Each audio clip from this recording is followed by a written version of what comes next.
Kita bersyukur malam hari ini kita bisa dengar kembali firman Tuhan. Mari kita berdoa. Bapa di surga, kami bersyukur dan berterima kasih. Di dalam doa-doa Engkau mendengarkan permohonan kami dan rasa syukur kami. Di dalam doa kami tahu kami punya Allah yang dapat kami andalkan. Kami bersyukur juga untuk malam hari ini Tuhan, Engkau masih berkenan untuk mengajar kami melalui kebenaran firman-Mu. Tolong kami ya Tuhan, kami butuh dan kami tahu kami hanya bisa bergantung kepada penjelasan dari Allah Roh Kudus sendiri supaya kami bisa mengerti firman-Mu dengan benar. Tuhan tolong baik hamba-Mu maupun setiap kami yang mendengarkan, biar kami dididik, diajar, diteguhkan, dinasehati, dan dihibur melalui kebenaran firman Tuhan. Di dalam nama Tuhan Yesus kami berdoa bersama-sama. Amin. Bapak Saudara, melanjutkan kitab Yosua yang kita pelajari sepanjang bulan Januari dan Februari. Nanti minggu ketiga kita akan memasuki masa Lent. Mari kita membuka bagian firman Tuhan dari Yosua pasal yang keempat. Dipersiapkan dulu, nanti kita baru baca. Bapak Saudara, mengawali renungan malam hari ini, saya ingin bertanya, kalau di Jakarta, Bapak Saudara paling mengenal atau paling ingat ketika menyebut kota Jakarta, apanya Bapak Ibu Saudara? Apanya? Macet. Kalau landmarknya kira-kira apa ya yang kita bisa ingat? Apa semua? Hah? Mangga 2. Oh, oke. Kayaknya kalau saya tanya bakal nggak ketebak nih. Bapak Saudara, kita tahu di Jakarta itu ada salah satu bangunan yang ikonik. Monas, benar sekali Bapak Saudara. Monas. Ini satu bangunan yang kalau saya ingat sih menjadi proyek mercusuarnya mantan Presiden Soekarno waktu itu. Walaupun juga bukan sekedar dia dirikan bangunan yang ikonik ini. Kalau di Amerika, apa yang Bapak Ibu Saudara ingat? Liberty ya, Patung Liberty ya. Bapak Ibu Saudara, Patung Liberty ini sebenarnya bukan asli yang buat orang Amerika. Dari orang Perancis sebenarnya bikin. Lalu dihadiahkan kepada Amerika ketika mereka mengingat 100 tahun Amerika merdeka. Makanya itu kalau di salah satu tangannya, di tangan kirinya itu tulisannya tentang tanggal hari kemerdekaan bangsa Indonesia. Bapak Saudara, pertanyaannya kenapa ya dibuat bangunan ini? Apa sih tujuannya? Gak mungkin sekedar bikin aja iseng-iseng gitu ya, kebanyakan uang lalu bikin gitu. Pasti ada tujuannya kan ya. Salah satunya mungkin Bapak Ibu Saudara, monumen ini didirikan untuk mengenang satu peristiwa atau mengenang sosok tertentu seperti patung Jenderal Sudirman misalkan, di Jalan Jenderal Sudirman begitu. Tapi juga banyak juga yang dibuat itu untuk membuat orang-orang mengingat apa sih dibalik simbol Monas itu? Apa sih dibalik patung Liberty itu? Patung yang katanya adalah menggambarkan tentang demokrasi, kebebasan, sesuatu yang disanjung-sanjung khususnya dimulai oleh orang Prancis ketika revolusi Prancis, lalu kemudian banyak yang datang ke Amerika dan kemudian juga menggemakan. Bapak Saudara, monumen dibuat salah satunya tujuannya supaya kita tidak lupa.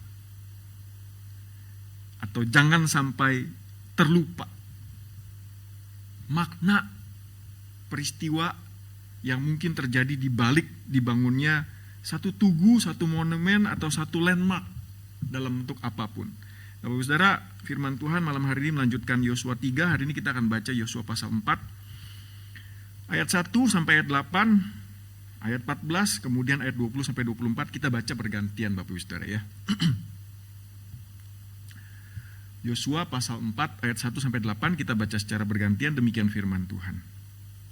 Setelah seluruh bangsa itu selesai menyeberangi sungai Yordan, Tuhan berfirman kepada Yosua. 2.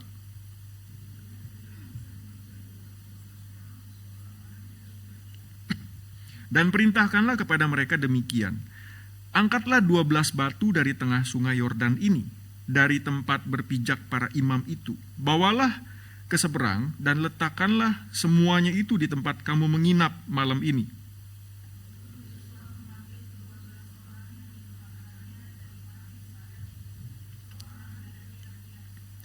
Ia berkata kepada mereka, "Pergilah ke tengah sungai Yordan di depan tabut Tuhan Allahmu, dan masing-masing angkatlah di atas bahumu sebuah batu menurut jumlah suku orang Israel."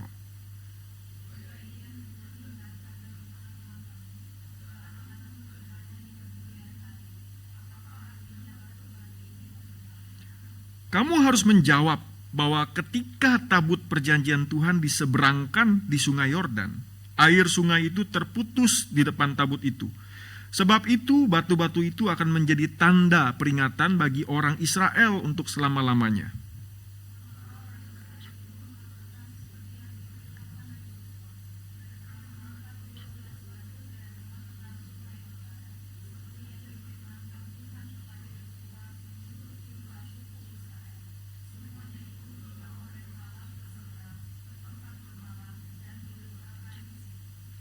Ayat 14, pada hari itu Tuhan membuat Yosua besar di mata seluruh orang Israel.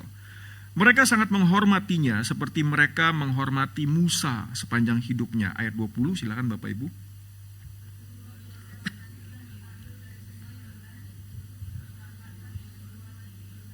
Lalu ia berkata kepada orang Israel, apabila di kemudian hari anak-anakmu bertanya kepada ayahnya, apa arti batu-batu ini?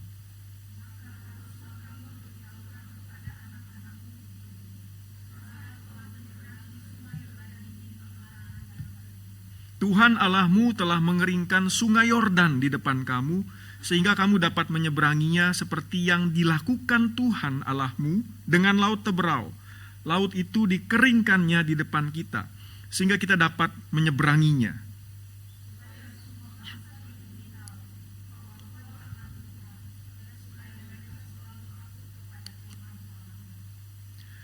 Bapak Saudara, Yosua 3 ditutup dengan peristiwa yang tidak kalah hebat ketika bangsa Israel keluar dari Mesir dan kemudian menyeberangi Laut Teberau di tengah tanah yang kering. Sekarang mereka menggenapi janji Tuhan ratusan tahun yang lalu, mau masuk ke tanah perjanjian.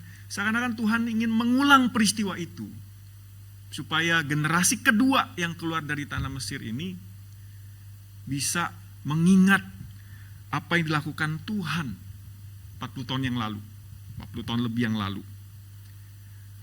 Hari itu ketika para imam mengangkut tabut perjanjian itu menjejakkan kakinya di sungai Yordan, peristiwanya bukan lagi air sungai terbelah menjadi dua, Bapak Ibu Saudara.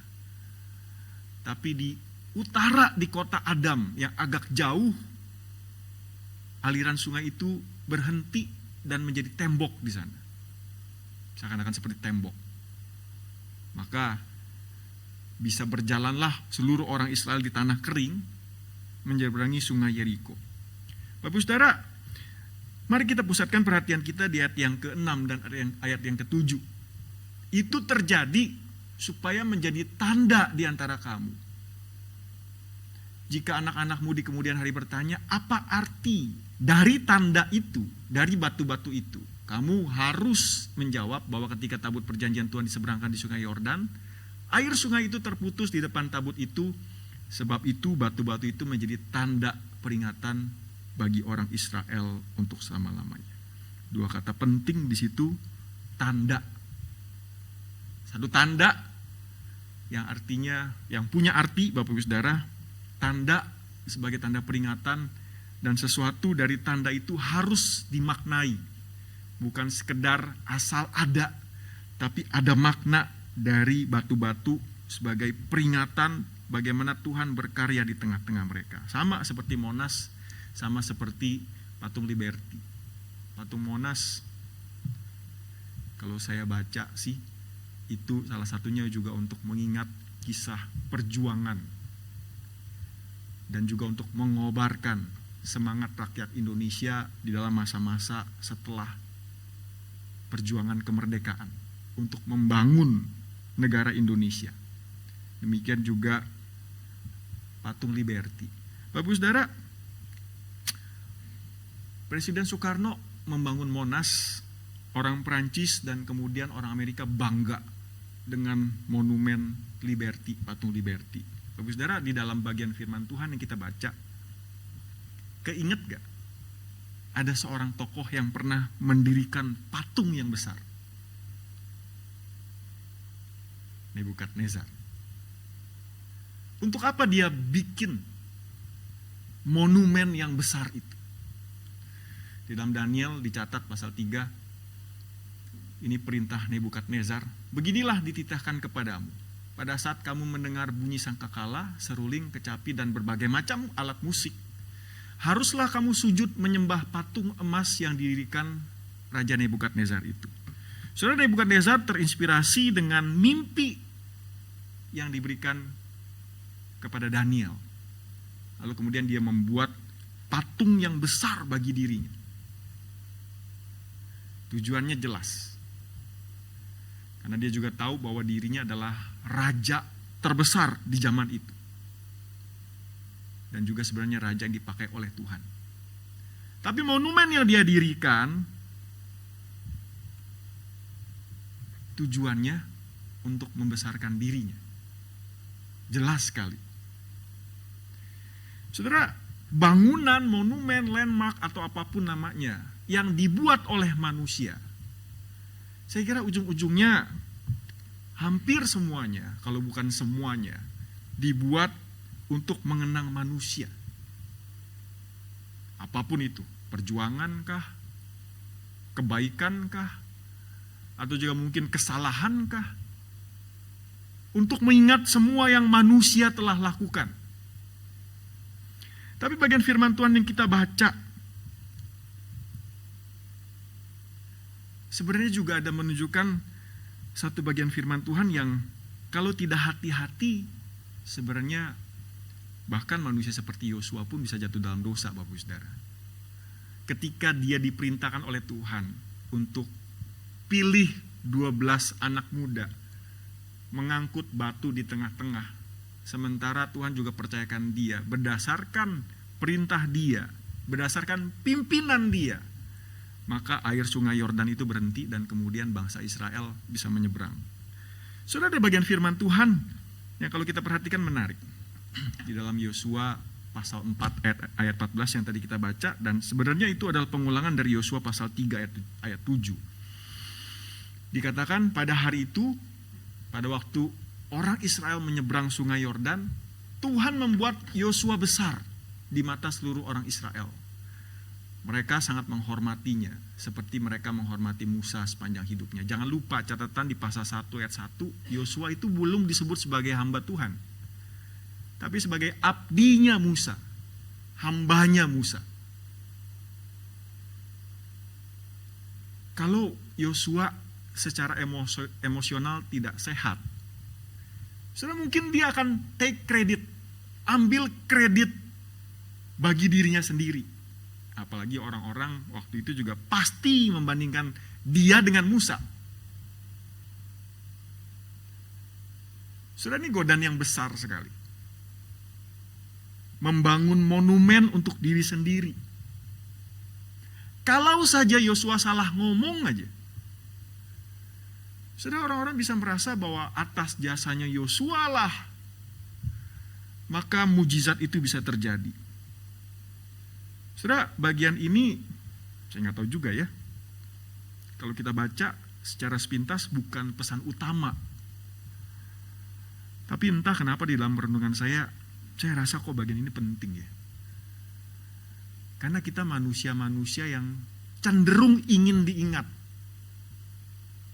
Kalau bukan bikin monumen, kita bisa dengan mudah, kadang-kadang tanpa kita sadari, mengingat atau mengajak orang tahu jasa saya, tahu apa yang saya lakukan. Tapi dalam kasus Yosua, Bapak Ibu Saudara, bukan itu. Tuhan memang membuat Yosua besar di mata orang Israel.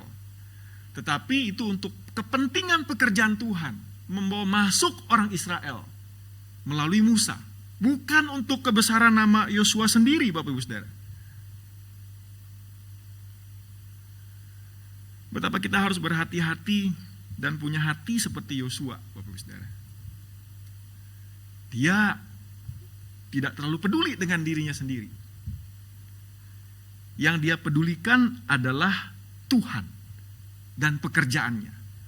Kalau saya hari ini bisa besar dihormati oleh orang Israel, itu pekerjaan Tuhan. Dan ada maksud dan rencana Tuhan, di balik Tuhan membuat orang menghormati saya.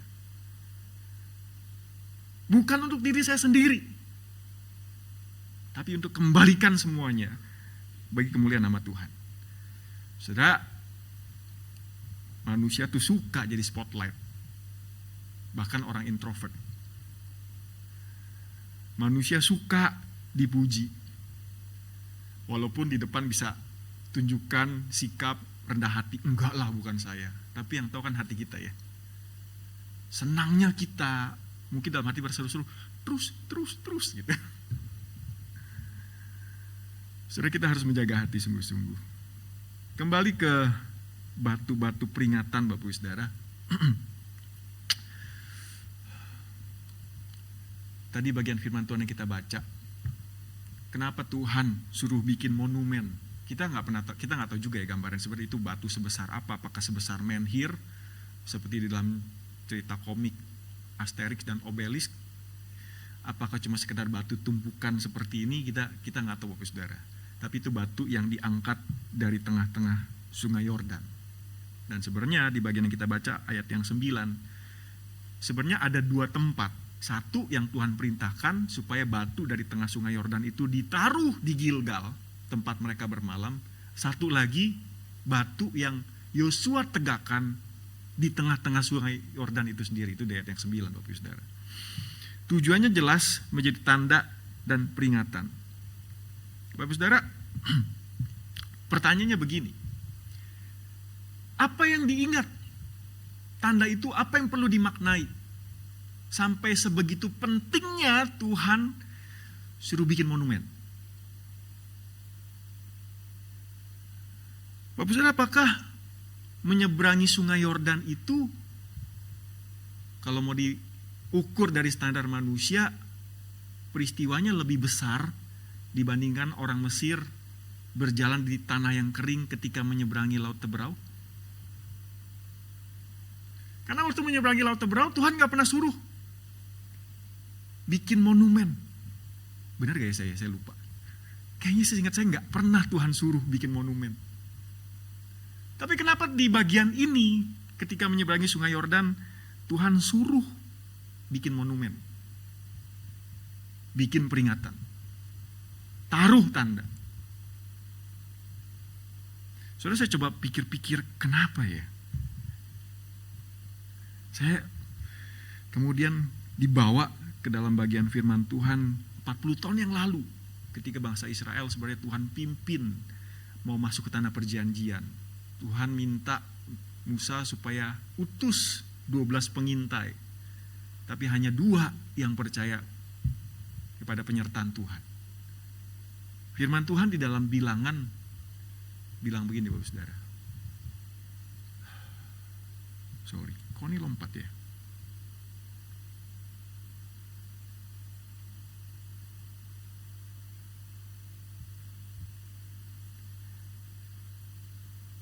Sorry ya, belum saya beresin. Bapak Saudara, di dalam Bilangan 12 dicatat begini. Negeri, ini katanya 10 pengintai ya. Negeri yang telah kami lalui untuk diintai adalah suatu negeri yang memakan penduduknya.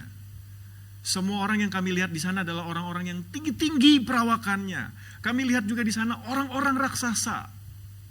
Kami ini dibandingkan mereka seperti belalang. Mungkin itu juga yang dilihat oleh orang-orang itu. Kami ini sekedar seperti belalang. Saudara, sangat penting. Oleh karena itu, bagi Tuhan, supaya orang Israel mendirikan tugu, monumen, tanda, supaya mereka bisa mengingat apa yang Tuhan lakukan. Setiap kali mereka ragu menghadapi musuh-musuh yang besar.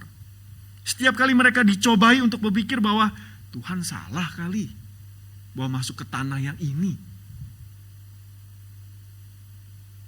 Dan setiap kali mereka ragu, mereka dicobai untuk berpikir bahwa Tuhan salah memimpin mereka, mereka diajak melihat monumen itu, bahwa Tuhan punya kuasa yang jauh lebih besar, di luar kemampuan mereka bisa berpikir, dan itu bisa memberikan mereka kepercayaan, percaya diri untuk menghadapi tantangan apapun yang ada di depan mereka.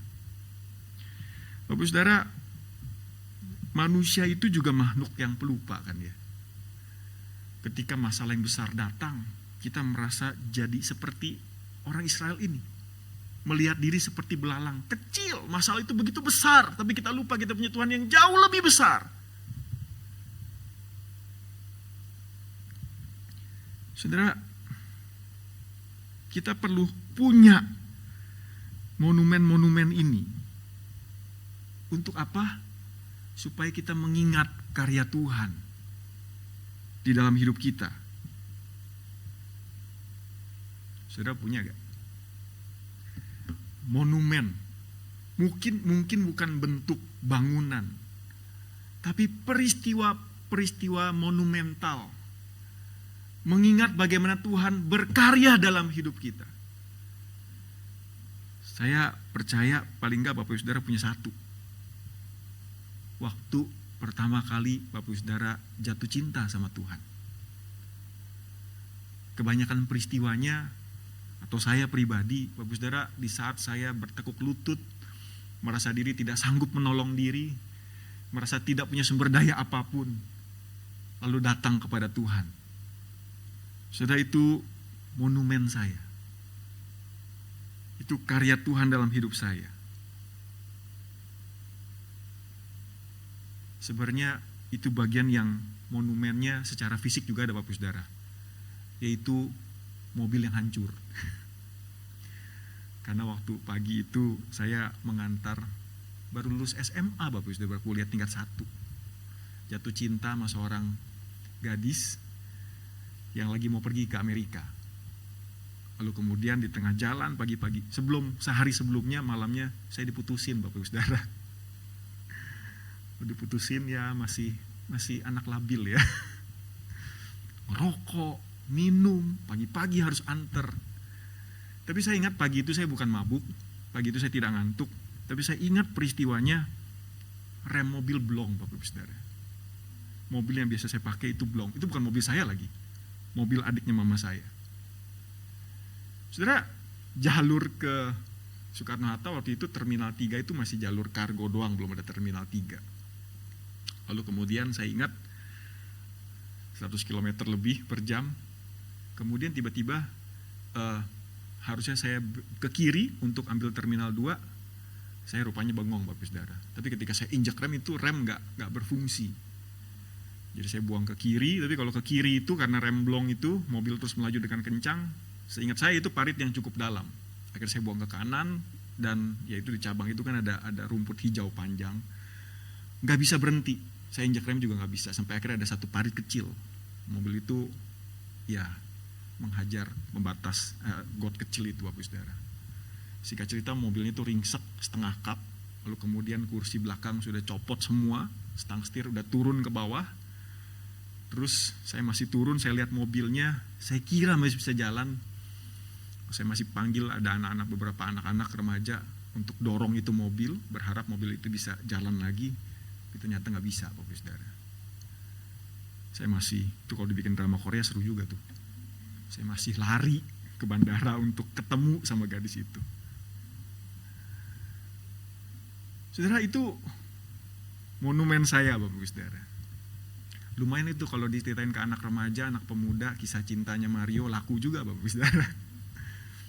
Tapi saya ingat, gara-gara itu saya pikir, kok bisa ya Tuhan ya? Dengan kondisi mobil separah itu, saya nggak kenapa-napa. Saya ingat beberapa hari sebelumnya, saya belum Kristen, saya waktu itu benci sama kekristenan. Mama saya dari luar kota kirim saya gambar Tuhan Yesus berdoa di Taman Getsemani. Saya lupa saya doa apa, tapi saya ingat saya berdoa. Saya nggak tahu saya doa apa, tapi saya ingat saya berdoa. Waktu itu, setelah semuanya berlalu, lalu saya pikir-pikir, kenapa ya Tuhan ya?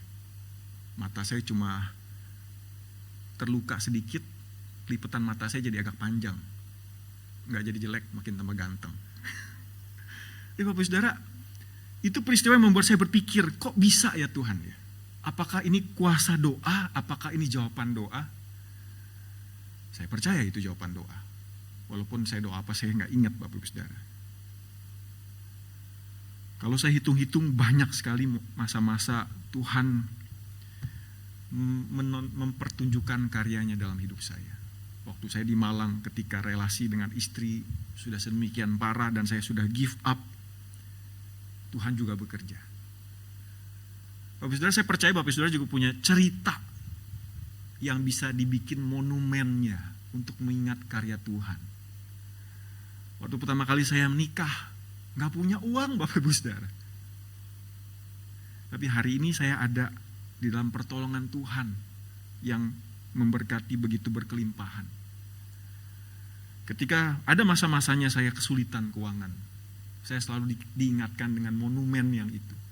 Mario, sudah 20 tahun lebih kamu pernah beberapa kali masa sulit, toh lewat juga. Saudara, itu menguatkan, itu menolong saya untuk tidak undur imannya, tidak patah semangat, tidak putus harapan di dalam Tuhan. Ketika mengingat karya Tuhan. Jadi Bapak Saudara, biar firman Tuhan malam hari ini juga mengajak kita ketika menghadapi masa-masa yang sulit. Mari kita mengingat karya Tuhan dalam hidup kita. Dia tidak pernah tinggal diam. Dia tidak pernah pasif. Dia senantiasa ada di dalam hidup kita dan berkarya. Tapi jangan lupa, jangan cuma masa sulit Bapak Saudara. Tantangannya sekarang mungkin masa senang juga. Kita perlu mengingat karya Tuhan dalam hidup kita. Bapak Saudara, bagian firman Tuhan bukan hanya supaya kita mengingat karya Tuhan dalam hidup kita. Di dua bagian firman Tuhan yang kita baca tadi pasal 4 juga diminta ketika keturunan kita, anak-anak kita, orang-orang yang ada di dalam lingkup pengaruh kita bertanya, apa arti batu-batu itu bagi kamu? Maka orang Israel harus menjawab bahwa tabut perjanjian Tuhan ketika diseberangkan di sungai Yordan, air sungai Yordan itu terputus. Ayat 23 lebih jelas lagi. Kalau anak-anak bertanya, kamu harus menjelaskan, harus menyampaikan kepada anak-anakmu. Orang Israel telah menyeberangi sungai Yordan di tanah yang kering, dan itu adalah perbuatan Tuhan. Bukan karena gagah perkasanya Yosua, apalagi orang Israel. Saudara, sesuai dengan tema kita malam hari ini, mengingat karya Tuhan, itu bukan sekedar diingat, tapi juga harus diwariskan. Harus diwariskan. Saudara, setiap karya Tuhan dalam hidup kita menjadi kesempatan bagi kita dipakai oleh Tuhan untuk sharing, untuk bersaksi. Saudara, saya mengingat beberapa jemaat Tuhan di GKI Pluit. Saya tahu di sini juga termasuk Bu Frida almarhum. Tuhan memakai mereka dengan luar biasa. Di dalam kesakitan, di dalam kesulitan mereka. Seorang jemaat di Pluit pernah bercerita, dia kanker yang sudah menahun, sembuh, kambuh, sembuh, kambuh. 5 atau 7 kali saya lupa Bapak Saudara. Dia terlibat aktif di dalam bidang PI. Tuhan pakai dia luar biasa.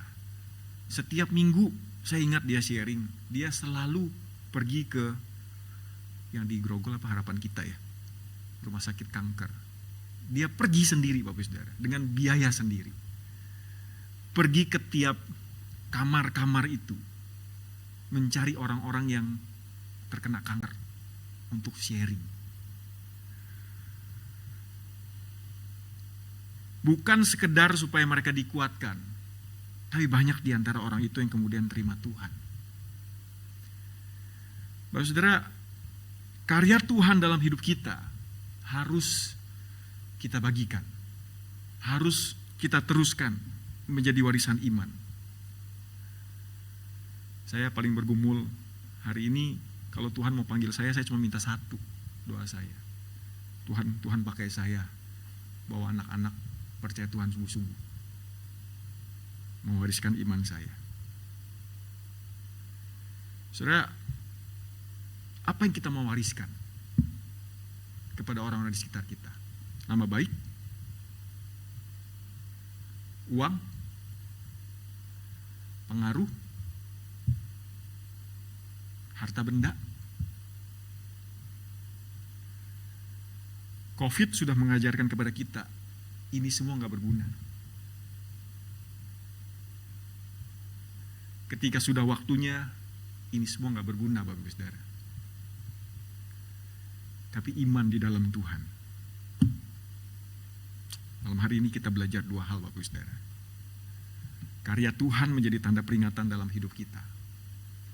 Setiap kali kita bergumul berat, dan setiap kali kita mengalami sukacita, jangan lupa karya Tuhan dalam hidup kita, sehingga mata kita terus tertuju kepada salib itu, kepada Tuhan dan karyanya yang mengorbankan dirinya bagi kita.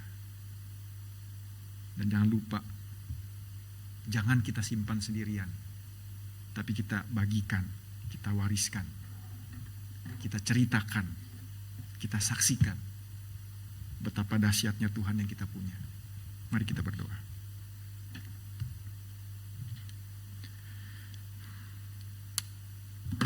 Tuhan, kiranya firman-Mu terus berbicara kepada setiap kami. Biarlah kami boleh mengingat waktu-waktu ketika Tuhan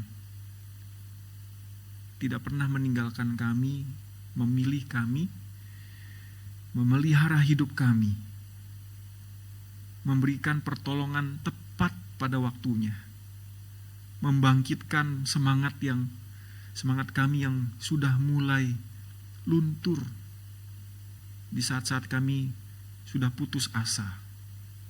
Tuhan bekerja baik secara langsung maupun melalui orang lain, melalui firman-Mu dan juga melalui jawaban doa. Tuhan, biar itu menjadi batu-batu peringatan kami. Tolong kami Tuhan, batu peringatan itu juga boleh menjadi batu peringatan bagi orang lain yang bertanya kepada kami. Mengapa kamu bisa bertahan? Siapa Tuhan-Mu? Apa yang terjadi dalam hidup-Mu? Biarlah batu-batu peringatan itu juga berbicara kepada orang di sekitar kami. Kepada orang-orang yang Tuhan bukakan pintu untuk kami sharingkan. Besar karya Tuhan dalam hidup kami. Tuhan, Kau tahu di antara kami ada yang sedang bergumul. Kiranya firman-Mu menjadi jawaban atas setiap pergumulan itu. Terima kasih Bapa, meneraikanlah firman-Mu di dalam hati kami. Di dalam nama Tuhan Yesus kami berdoa, kami bersyukur. Amin.